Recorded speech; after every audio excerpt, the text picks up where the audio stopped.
When two officers arrested her, they had no idea they'd face her again. This time in court as the judge deciding their fate. It was a sunny afternoon in Fort Collins, Colorado. The park was alive with the sound of children playing, joggers pacing along the trail, and families picnicking under the shade of tall oak trees.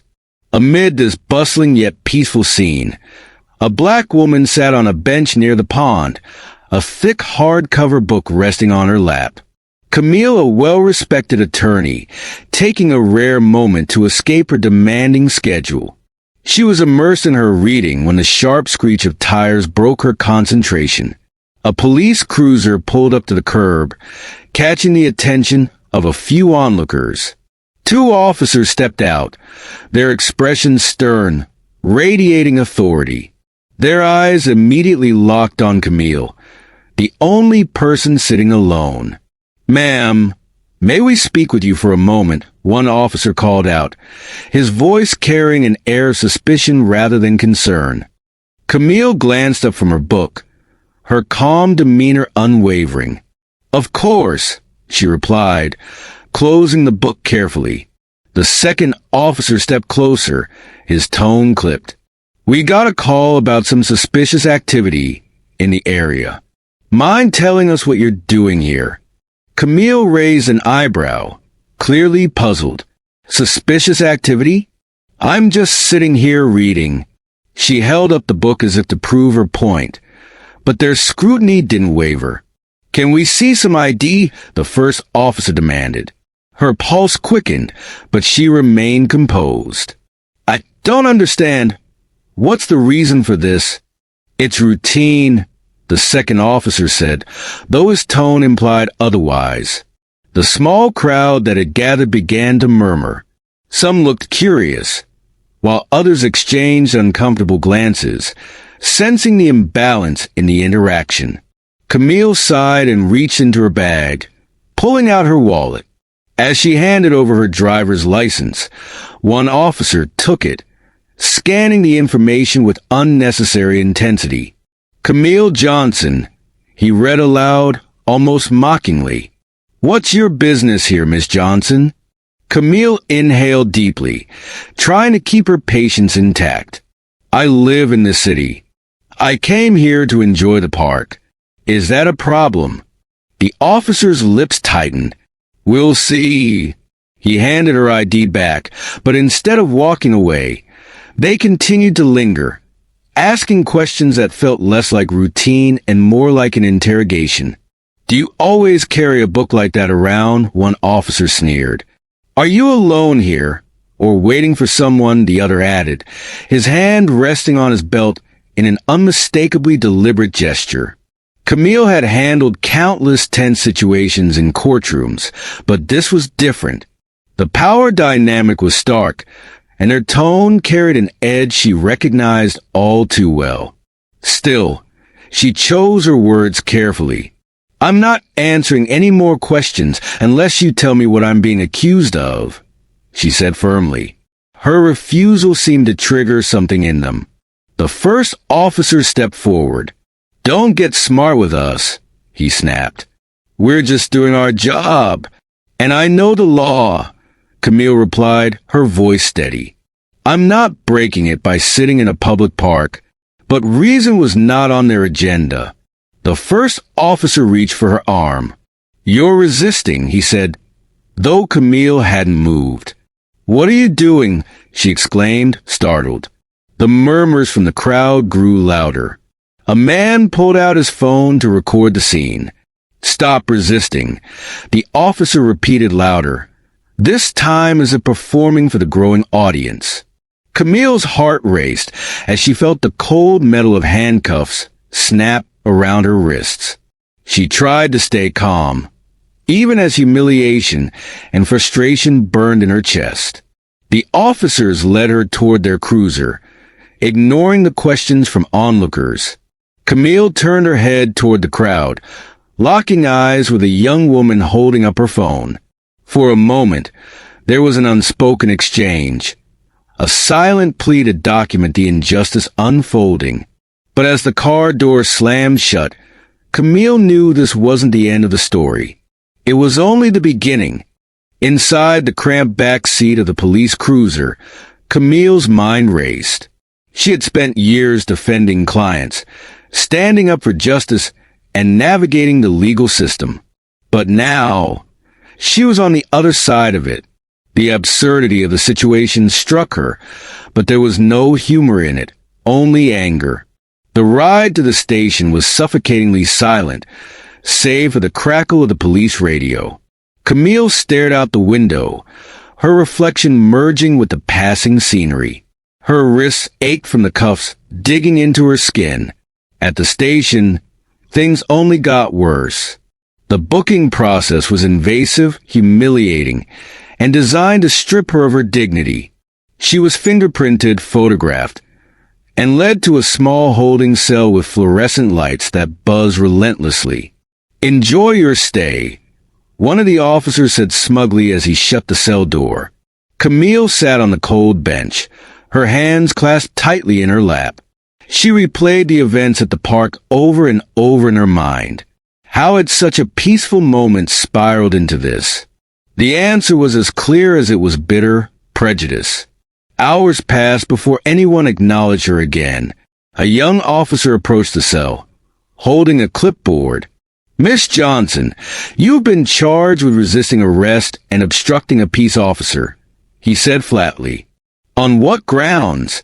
Camille asked, her voice sharper than she intended. "You can discuss that in court," he replied before turning away. She exhaled slowly, forcing herself to think strategically. The charges were flimsy and she knew it. But she also knew the fight ahead wouldn't be easy. Cases like hers rarely were. Eventually, Camille was released on bail. As she walked out of the station, the cool night air hit her like a wave, a stark contrast to the stifling atmosphere inside. She spotted her colleague and friend Marissa waiting by the curb. "Camille," Marissa rushed over, her face a mixture of relief and concern. "Are you okay?" Camille nodded, though her body betrayed her with a slight tremor. "I'm fine," she said, though the word felt hollow. As they drove away, Marissa kept glancing at her, waiting for her to speak. Finally, Camille broke the silence. "I'm not letting this slide, Marissa. Not this time." Marissa's grip on the steering wheel tightened. "What are you thinking?" "I'm thinking I'm tired of this happening," Camille replied. "I have the tools, the knowledge, and the resources to fight back. And I will." That night, Camille sat at her kitchen table, surrounded by legal pads and open books. She worked tirelessly, outlining a civil rights lawsuit against the officers and the department. Her hands shook, not from fear but from a simmering determination. As the days turned into weeks, the community began to rally around Camille. The video of her arrest, shared by the young woman in the park, had gone viral. People from all walks of life reached out with messages of support, sharing their own stories of injustice. Camille's resolve grew stronger with every email, every phone call, every comment. She wasn't just fighting for herself. She was fighting for everyone who had been silenced, humiliated, or dismissed. Even as she prepared for the courtroom battle, she couldn't predict the moment when justice would take an unexpected turn. The weeks following Camille's arrest were a whirlwind of emotions and relentless work.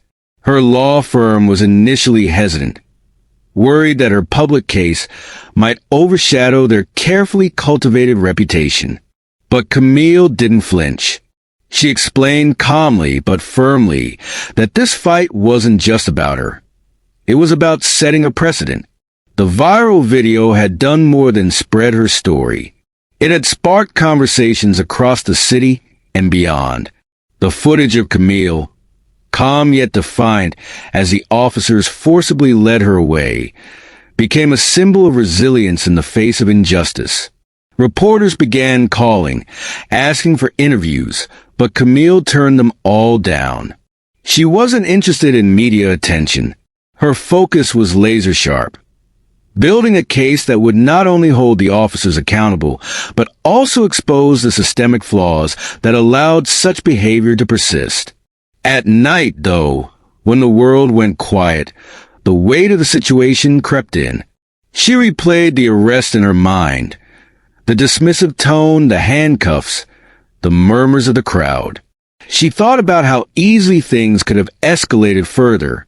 The thought made her stomach churn, but it also fueled her determination. One evening, as she sifted through her research, Marissa stopped by with takeout. "You've been at this for hours," Marissa said gently, placing the food on the table. "I don't have a choice," Camille replied without missing a beat. Marissa sat across from her, studying her face. "You know this is bigger than just a legal battle, right? People are looking to you now." Camille closed her laptop, finally meeting her friend's gaze. "I know," she said, her voice steady. "That's why I can't afford to lose." Her preparation was meticulous. She combed through similar cases, pulling precedents and gathering evidence to dismantle the officers' claims. She enlisted the help of trusted colleagues, building a legal team that shared her passion for justice. But it wasn't just about the courtroom. Camille also made it a point to engage with the community. She attended town halls, listened to others who had experienced similar injustices, and even spoke at a local college about the importance of accountability. One afternoon, while walking to her car after a meeting, a stranger approached her. "Miss Johnson?" the woman asked hesitantly. "Yes. I just wanted to say thank you," the woman said, her voice cracking, "for standing up to them. For standing up for all of us." Camille felt her throat tighten. She managed a small smile. "I'm just doing what I can." The community's support was a double-edged sword. It empowered her, but it also heightened the pressure. She couldn't let them down. Then one day, her attorney called with news. "The officers you're suing have filed a motion to dismiss the case," he explained.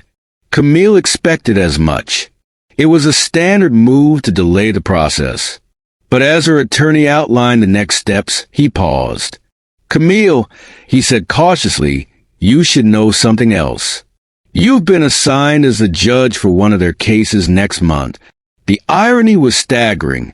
Camille leaned back in her chair, processing the revelation. She had spent weeks preparing to fight these officers in court, and now fate had handed her an entirely different kind of justice. For a moment, she wondered if she could do it, if she could sit on that bench and remain impartial. But then, she thought about everything they had put her through, about the people depending on her to make a stand. This wasn't just a coincidence. It was an opportunity to show what real justice looked like. The courtroom was buzzing with murmurs as people filed in, finding their seats. The case was nothing particularly high profile. An internal misconduct hearing involving two officers accused of excessive force in an unrelated incident. To most, it was just another day in the justice system. The two officers, Carter and Daniels, sat at the defendant's table, wearing their uniforms like armor. They leaned toward each other, speaking in low tones, their expressions indifferent, almost bored. To them, this was routine. Another hurdle to clear, another case to brush aside. Then the door to the judge's chambers opened and the room fell silent. Camille stepped onto the bench, her black robe flowing behind her. She moved with purpose, her expression calm yet commanding.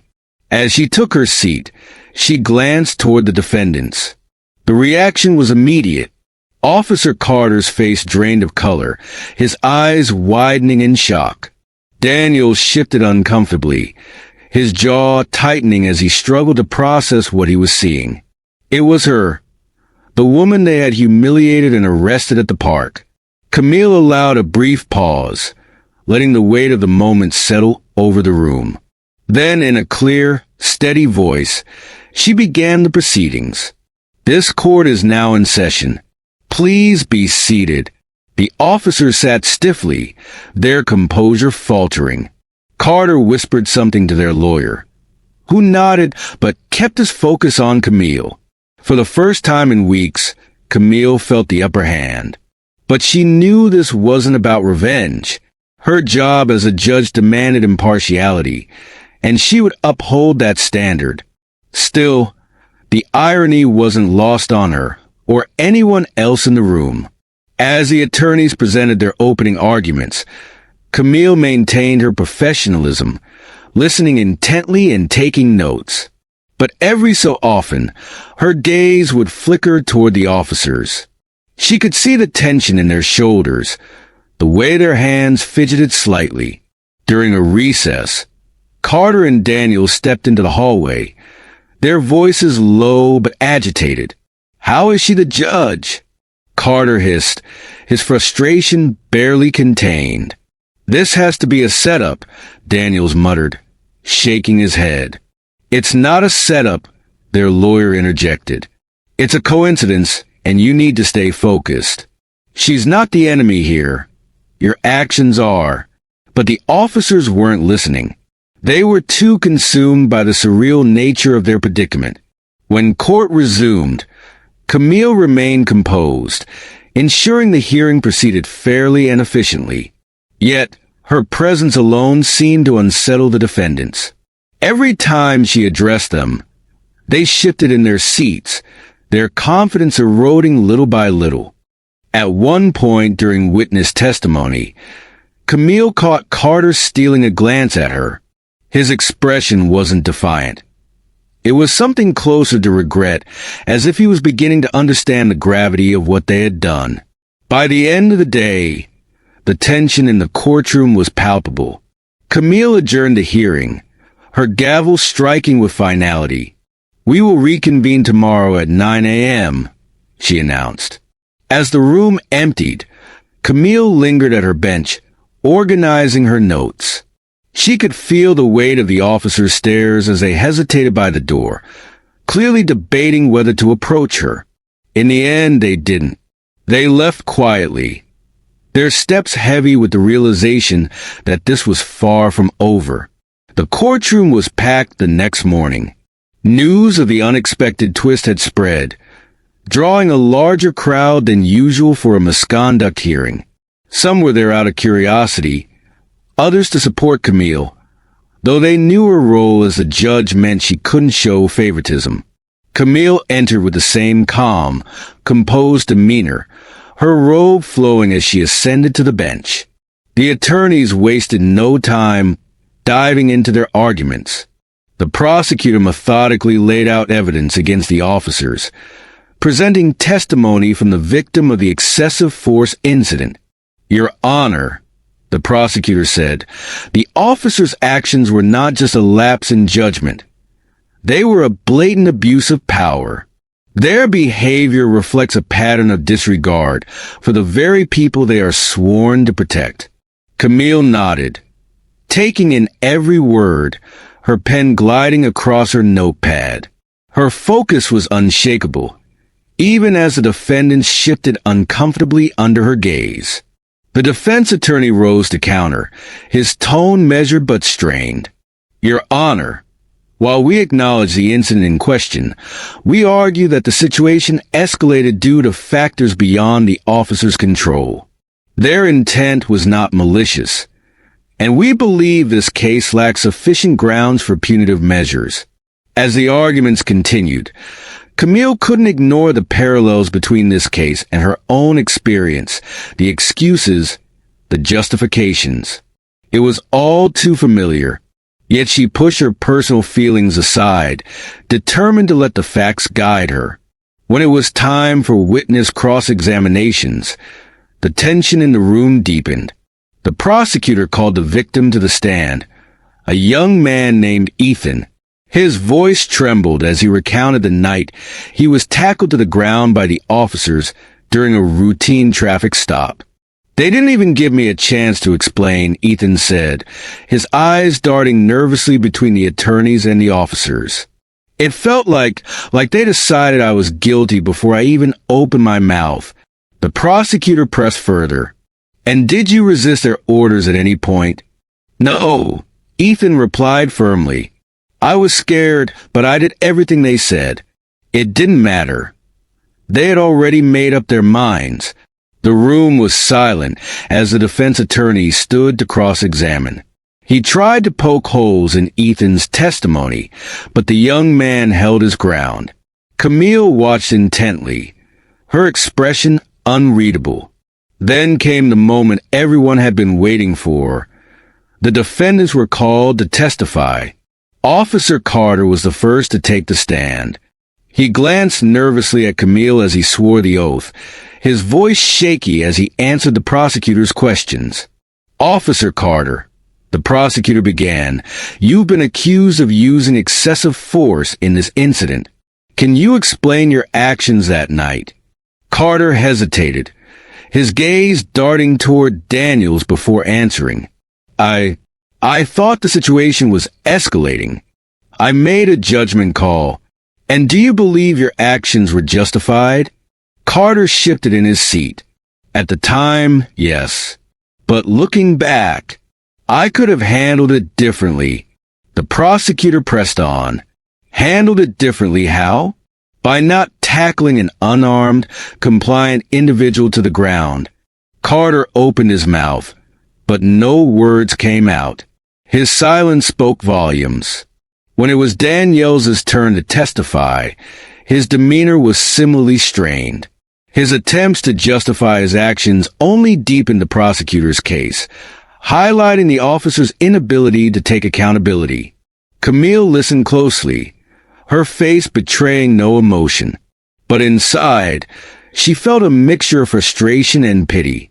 These men had been given authority, yet they wielded it recklessly, leaving a trail of harm in their wake. As the day wore on, it became clear that the evidence against the officers was overwhelming. The prosecutor's closing argument was powerful, urging the court to set a precedent that abuse of power would not be tolerated. When the defense delivered its closing statement, it was clear they were grasping at straws. Their arguments lacked conviction, and even the officers seemed resigned to the likely outcome. Camille adjourned the hearing, her voice steady as she announced that a ruling would be delivered the following week. As the courtroom emptied, Carter and Daniels lingered near the exit, their faces pale and drawn. For the first time, they seemed to grasp the gravity of their actions and the reality of what awaited them. But justice wasn't just about punishment. It was about accountability, change, and ensuring that the mistakes of the past would not be repeated. A week later, the courtroom was silent as Camille entered to deliver her ruling. Every seat was filled, the tension almost tangible. Reporters lined the back wall, their pens poised to capture every word. This was no longer just a case about two officers. It had become a symbol of a larger fight for justice and accountability. Camille's voice was calm but firm as she began. The role of law enforcement is to protect and serve the community with integrity, respect, and fairness. When those entrusted with this responsibility abuse their power, it erodes public trust and causes harm far beyond the immediate victim. This case has laid bare the consequences of such actions. She paused, her eyes scanning the room. Carter and Daniel sat at the defense table, their heads bowed. The weight of her words was unmistakable. The evidence presented has demonstrated that officers Carter and Daniels acted with unnecessary force, disregarding the protocols they were sworn to uphold. Their actions were not only unjustified, but indicative of a troubling pattern that must be addressed. Camille outlined the consequences: mandatory suspension without pay, participation in extensive retraining programs, and a formal disciplinary record that would follow them. The ruling was firm but fair, striking a balance between accountability and the opportunity for reform. When she finished, Camille closed the case with a decisive gavel strike. This court is adjourned. The officers stood, their expressions somber as they prepared to leave. Before exiting, Carter hesitated and turned to Camille. "Your Honor," he began, his voice barely audible, "I'm sorry." It wasn't enough to undo the harm, but it was a start. Camille nodded, acknowledging his words without offering absolution. True change, she knew, would come through actions, not apologies. As the courtroom emptied, Camille remained seated, taking a moment to reflect. She had seen justice served, but the victory felt bittersweet. For every case like this, countless others went unspoken, unresolved. Later that evening, Camille attended a community meeting at a local recreation center. The room was filled with people eager to share their stories, their frustrations, their hopes. As she listened, she felt a renewed sense of purpose. One older woman approached her after the meeting, her voice trembling with emotion. "Thank you," she said, gripping Camille's hand tightly. "What you did in that courtroom, it means the world to us." Camille smiled softly. "This is just the beginning. We have so much more work to do." The following week saw meaningful conversations between community leaders, law enforcement, and local activists. Camille used her platform to advocate for reforms, emphasizing the need for transparency and accountability in policing. The case had sparked a ripple effect, not just in Fort Collins but across the state. People began demanding change, pushing for policies that prioritize fairness and equality. For Camille, the journey wasn't about personal vindication. It was about ensuring that others wouldn't have to endure what she had. The fight for justice was ongoing, but moments like this reminded her that change, though slow, was possible. As she stood on the steps of the courthouse one afternoon, watching a group of young activists gather for a peaceful rally, she felt a sense of hope. The system wasn't perfect, but with enough voices, it could be pushed toward progress. And that, she thought, is the kind of justice worth fighting for.